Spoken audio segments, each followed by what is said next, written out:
Gotta get to sleep, sweetie. But there was a shadow on the... Good night, honey. Good night, Papa.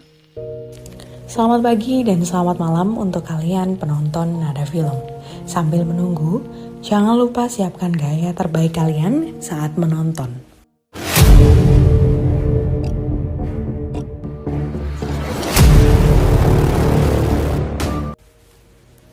You Should Have Left merupakan film psikologi bertemakan horor yang sulit dimengerti. Film ini menceritakan sebuah keluarga yang menempati sebuah villa yang sudah lama kosong. Siapapun yang masuk ke dalam villa tersebut tidak akan pernah bisa keluar. Namun keluarga tersebut tidak menyerah dan berusaha keluar dari villa itu. Untuk mengetahui cerita lengkapnya, tonton terus sampai habis, oke? Kalau udah langsung aja ke ceritanya. Film dibuka dengan seorang anak bernama Ella yang terbangun dari tidurnya karena mendengar suara dari lantai bawah. Ella yang melihat pintu kamarnya terbuka, ia langsung cepat-cepat menutupnya dan balik ke ranjang. Namun tak lama setelah ia sembunyi di selimut, datanglah pria dan langsung menangkapnya.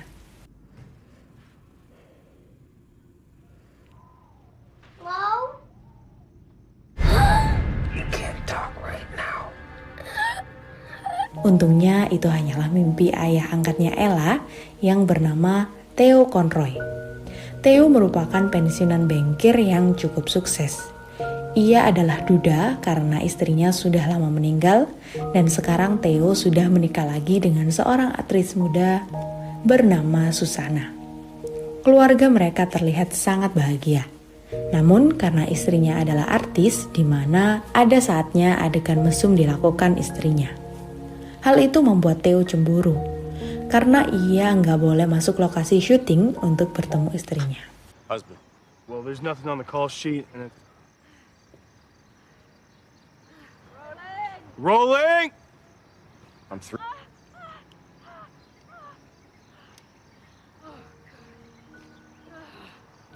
Tak lama saat Susana selesai syuting, ia meminta maaf ke Theo dan berjanji tidak akan melakukan adegan panas lagi. Beralih ke dalam mobil. Saat itu mereka di posisi puncak nafsu yang sangat tinggi dan dilakukanlah cocok tanam. Ternyata Susana ada libur 3 minggu dan mereka bersepakat akan berlibur ke sebuah villa terpencil di daerah Wales. Villa itu nampak begitu besar, apalagi jauh dari keramaian. Dan di perjalanan menuju villa, Susana hampir hilang pandang dan akan menabrak mobil lain. If I had been any further right, I would have hit that guy. Mereka pun akhirnya sampai di villa tersebut. Betapa senangnya Ella melihat pemandangan di sana, begitu juga dengan Theo.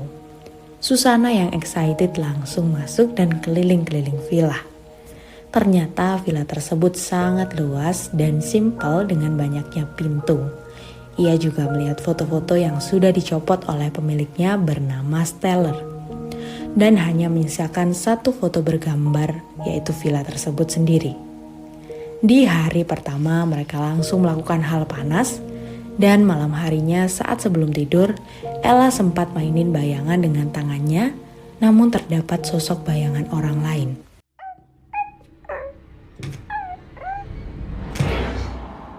Ella? But there was a shadow on the... Tak lama kemudian, Theo pun datang menemani Ella sebelum tidur. Dan ketika lampu dimatikan, bayangan itu muncul kembali. Good night, honey. Good night, Papa. Lagi-lagi malam itu Theo mengajak Susana untuk panas-panasan lagi. Tapi sebelum itu Theo mau matiin lampu-lampu yang masih menyala di villa tersebut. Theo mendapati lampu yang gak bisa mati. Ya, memang gak ada saklarnya. Theo juga menemukan sebuah lorong yang mengarah ke sebuah ruang yang di dalamnya ada ruang cuci dengan satu foto aneh. Dan lebih anehnya, Theo seperti diarahkan menuju ke tempat tersebut karena pintu terbuka dan lampu menyala dengan sendirinya.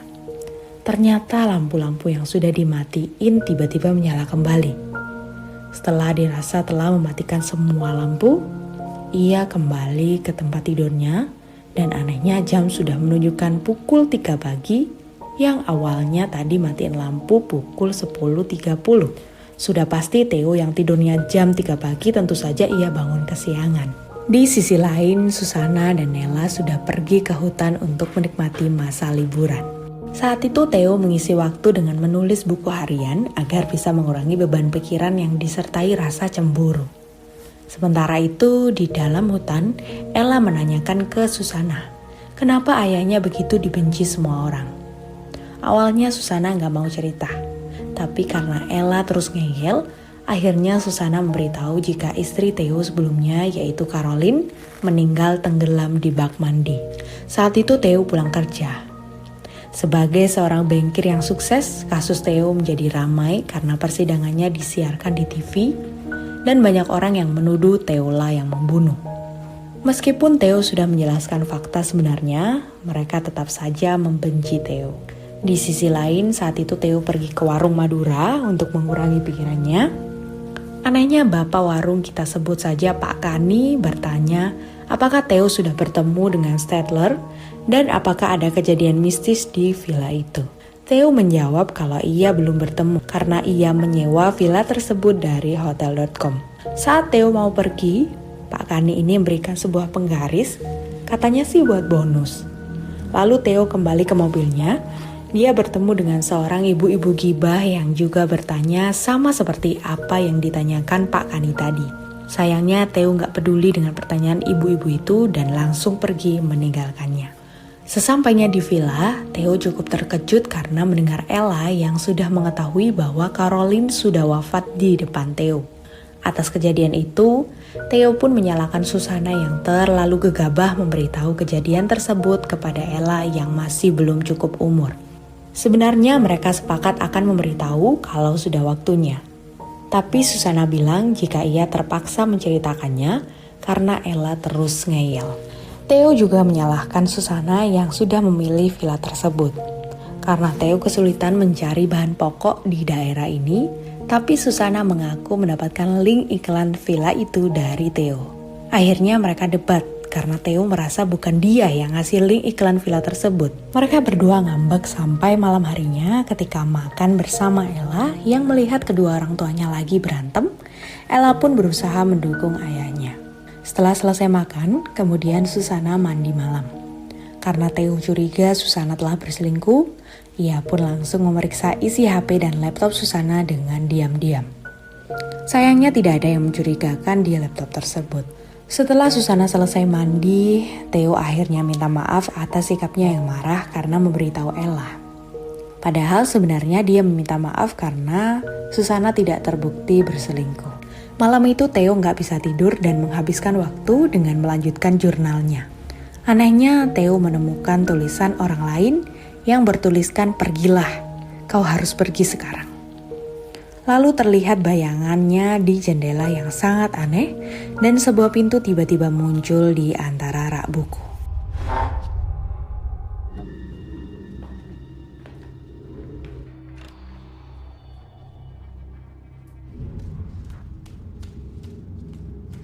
Di bawah sana terlihat bangunan yang berubah menjadi bangunan yang nampak tak layak huni. Ia juga melihat banyak foto mereka yang berserakan. Sampai akhirnya Theo melihat seorang pria yang melintas di hadapannya. Ia pun langsung mendatanginya dan inilah yang terjadi.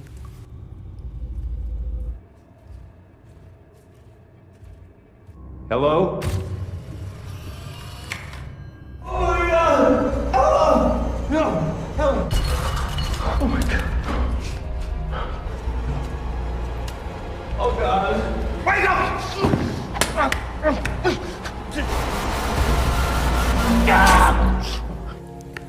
Untungnya semua itu hanya mimpi.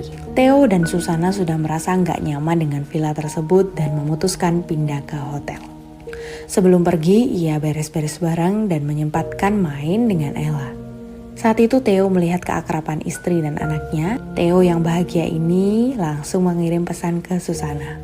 Sayangnya pesan itu nggak kunjung dibalas, padahal saat itu Susana lagi pegang HP.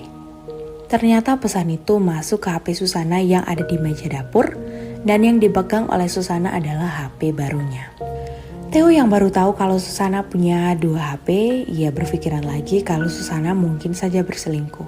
Apalagi saat itu Susana terlihat sibuk dengan HP-nya. Theo kemudian kembali membaca jurnalnya untuk memastikan itu mimpi atau bukan. Dan ternyata memang benar. Ada tulisan yang mengatakan bahwa Theo seharusnya cepat pergi dan jangan mengulur-ngulur waktu.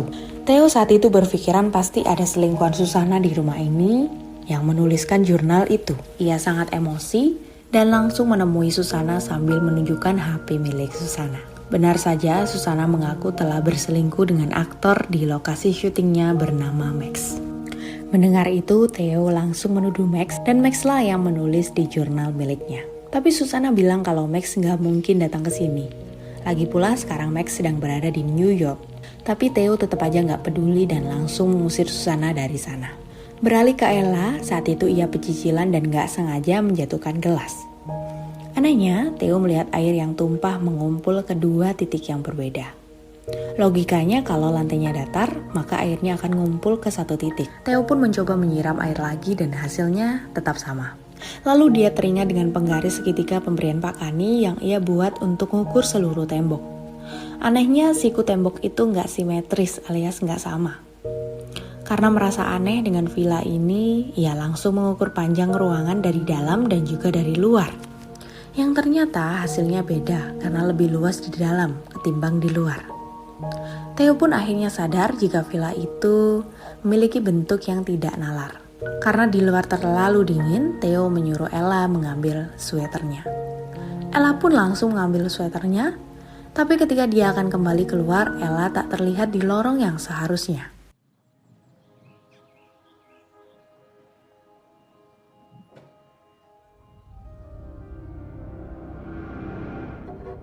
Theo terlihat panik dan langsung mencarinya. Ruangan di sana tiba-tiba berubah seperti labirin. So I'm not in the mood for hide and seek. I give up, honey. You win.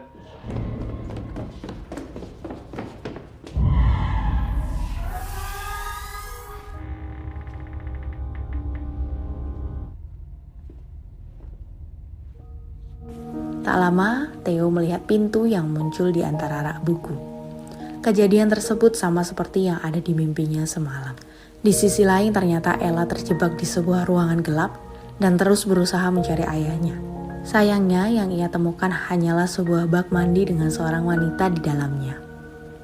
Ella pun langsung Is mendatanginya. anybody down here?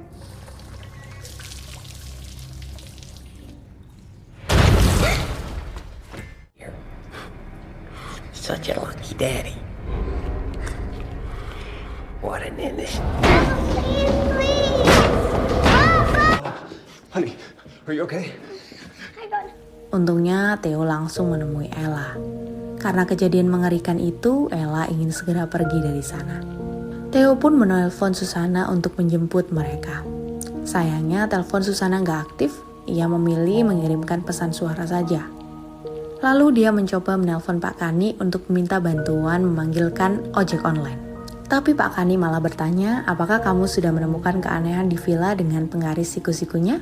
Tak lama tiba-tiba muncul beberapa foto di dinding villa. Padahal sebelumnya itu semua nggak ada. Kani pun menjelaskan jika dulu tempat itu adalah sebuah menara yang diinapi para makhluk halus untuk mengumpulkan jiwa-jiwa manusia. Namun Tuhan sudah menghancurkannya sampai akhirnya makhluk membangunnya kembali dengan bentuk seperti villa. Kani juga mengatakan villa itu sendiri yang menemukan Theo.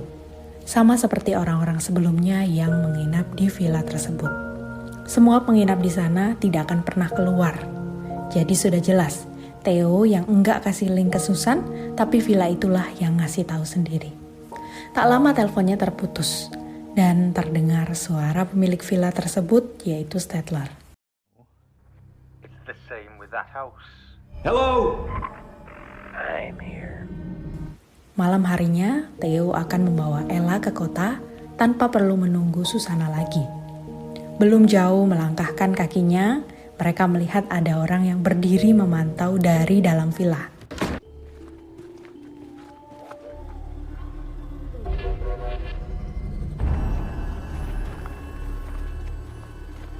Di tengah gelapnya malam yang sangat dingin, mereka sudah berjalan cukup jauh menaiki lembah, menuruni bukit.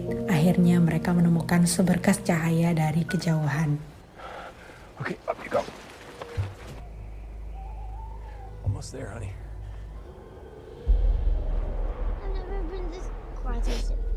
I'm starting to see lights. We did it, honey. We're there. Lagi-lagi ia dipertemukan dengan villa biadab tersebut.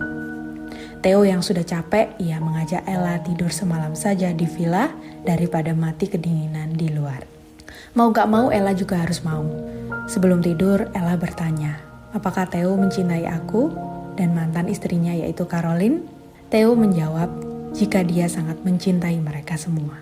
Theo juga mengatakan bahwa Ella lah yang membuat ia semangat dengan hidupnya. Karena saat Theo muda, ia hanya mementingkan kekayaan dan karir mapannya, sebab itulah Theo menjadi pribadi yang bahkan dirinya sendiri tak menyukainya.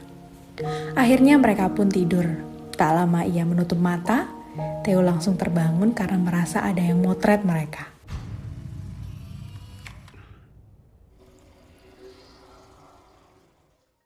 Theo juga mendengar suara keran air yang menyala, tapi ketika dicek ternyata keran itu mati. Dan pintu kamar mandi juga tertutup sendiri.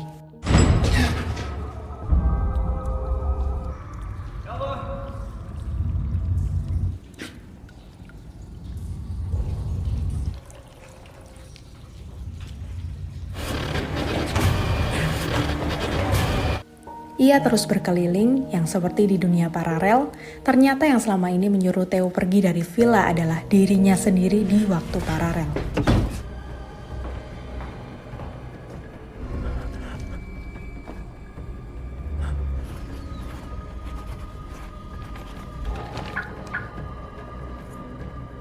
Sorry that happened to you, Papa.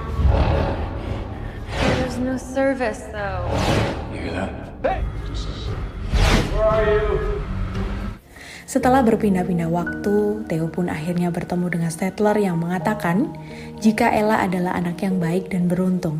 Beruntung Theo memilikinya, karena Ella lah yang akan menanggung dosa yang telah Theo lakukan terhadap istrinya yaitu Caroline.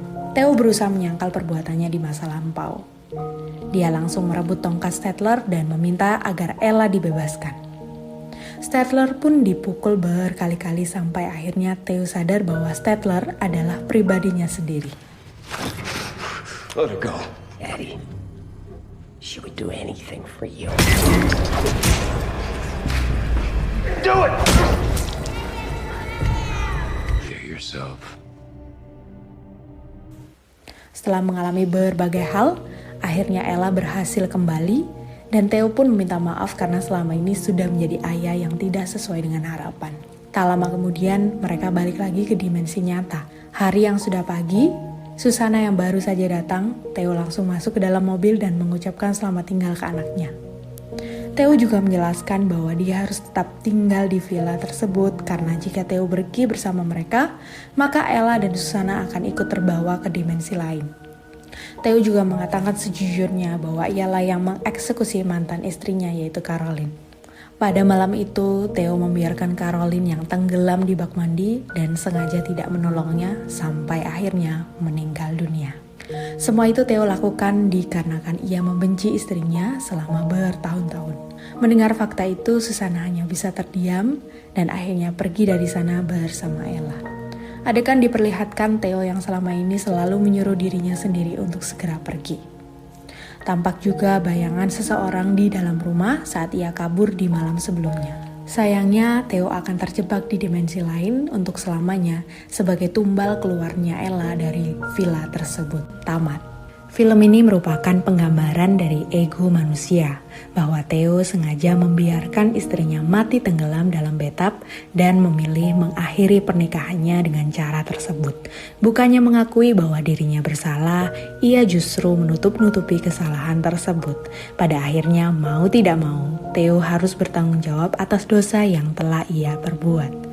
Villa itu memilih mangsanya sendiri. Theo memilih untuk menebus dosanya dengan tetap tinggal di villa itu tanpa pernah kembali lagi.